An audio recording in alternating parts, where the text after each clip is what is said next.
رہا ہوں. اب میں اپنے حوالے سے نہیں پڑھ رہا ہوں.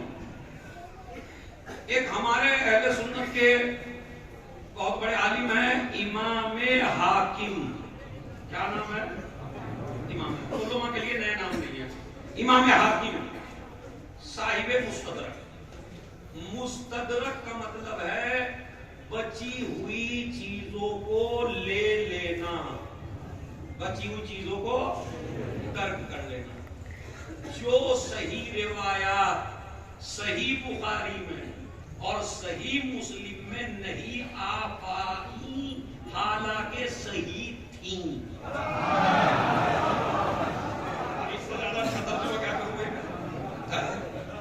وہ روایات بالکل صحیح تھیں جن شرائط پہ انہوں نے امام بخاری اور امام مسلم نے روایات کو اکٹھا کیا تھا. لیکن میاں کتنی موٹی کتاب لکھتے تو سارا تو نہیں آ سکتا نا. تو جو بچ گیا وہ انہوں نے اپنی کتاب میں لکھا اور لکھ کے کہا اس میں ساری وہ روایات ہیں جو بخاری کی نظر میں بھی معتبر ہیں اور مسلم کی نظر میں بھی معتبر ہیں. میں ان کو اس میں ایک روایت ہے, سنیے کیا ہے. وَكَانَ النَّبِيُّ يَمُرُّ بِبَيْتِ فَاطِمَةَ 6 أشهر بعد صلاة الفجر وَيَقُولُ السلام علیکم یا اہل البیت انما یرید اللہ لیذہب عنکم الرجس اہل البیت ویطہرکم تطہیرا.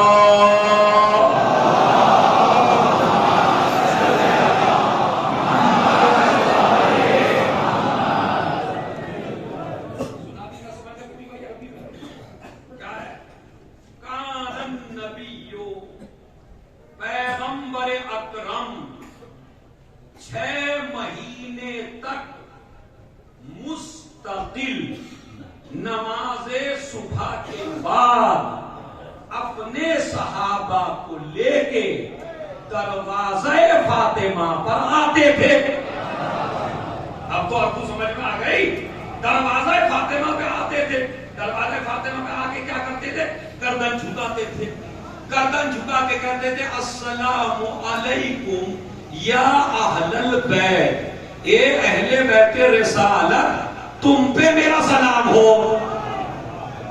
خدا کی قسم اگر آپ بھی ذہن لگا دیتے نا تو گھر تک جاتے داد دیتے ہوئے, کیونکہ جملہ ہی ایسا ہے. دروازے پہ آتے تھے, سر جھکاتے تھے, آیت تطہیر کی تلاوت کرتے تھے, اصحاب پیچھے ہوتے تھے, سارے اصحاب پیچھے ہوتے تھے. اب میں عقلی سوال پوچھتا ہوں اپنے بھائیوں سے, جب نبی سر جھکاتے تھے تو صحابہ کیا کرتے تھے؟ بتائیے بھائی. ہم تو اتنے بدزن نہیں ہیں صحابہ سے, ہم تو ان کو بڑا اچھا مانتے ہیں, ماننا بھی چاہیے. بھائی جب نبی جھکے ہوں گے تو انہوں نے تھوڑی سر اٹھایا ہوگا.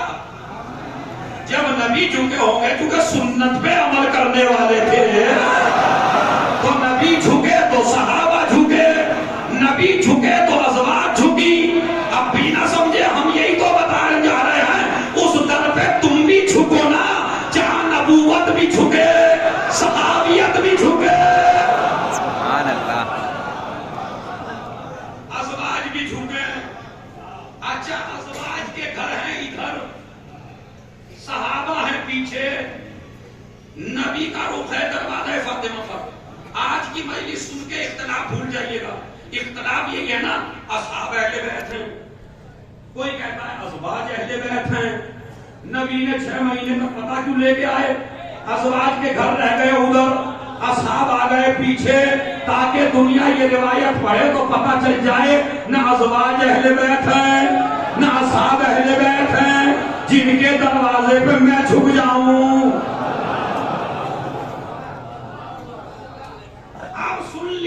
قیامت تک کے لیے جملہ, صحیح سنی وہ ہے جو اپنا سر وہاں جھکائے جہاں نبی نے جھکایا.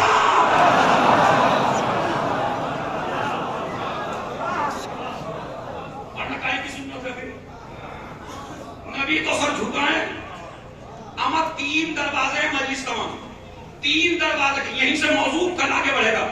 3 دروازے ہیں جہاں اللہ نے جھکنے کو کہا. بس بادشاہ کے سامنے جاؤ سر اٹھا کے, ظالم کے سامنے جاؤ سر اٹھا کے, دولت کے سامنے جانا سر اٹھا کے, اقتدار کے سامنے جانا سر اٹھا کے, سلطنت کے سامنے جانا سر اٹھا کے, مگر 3 جگہ آنا سر جھکا کے. مسلمان نے الٹا کر دیا. اب ہم سے پوچھتے ہیں میاں مسلمان کی ذلت کا راز کیا ہے؟ میں نے کہا میں ذلت کا راز آج بتا دیتا ہوں, آپ کبھی نہیں بھولیں گے. ذلت کا راز یہ ہے کہ جہاں نبی نے جھکنے کو کہا تھا وہاں جھکے نہیں.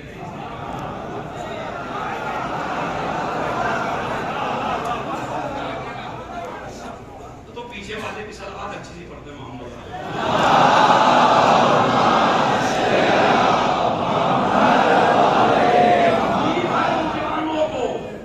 میرے جوانوں کو یہ تکلیف ہے بہت بڑی. مسلمان کی ذلت کا راز, ذلیل مسلمان اس لیے ہوا کہ جہاں نبی نے کہا تھا جھک کے چل, وہاں یہ سب اٹھا کے چلا, اور جہاں کہا تھا سب اٹھا کے چل,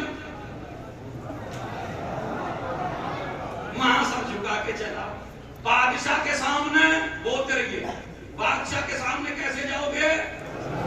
سر اٹھا کے. ظالم کے سامنے, طاغوت کے سامنے, فرعون کے سامنے, شداد کے سامنے, وقت یزید کے سامنے سر اٹھا کے. ان کے سامنے جانا سر اٹھا کے. مسلمان کیوں ذلیل ہو رہے ہیں؟ اتنی حکومتیں ہیں مسلمانوں کی, پھر بھی ذلیل کیوں ہو رہے ہیں؟ ایک ہی ہے جو ذلیل نہیں ہو رہا.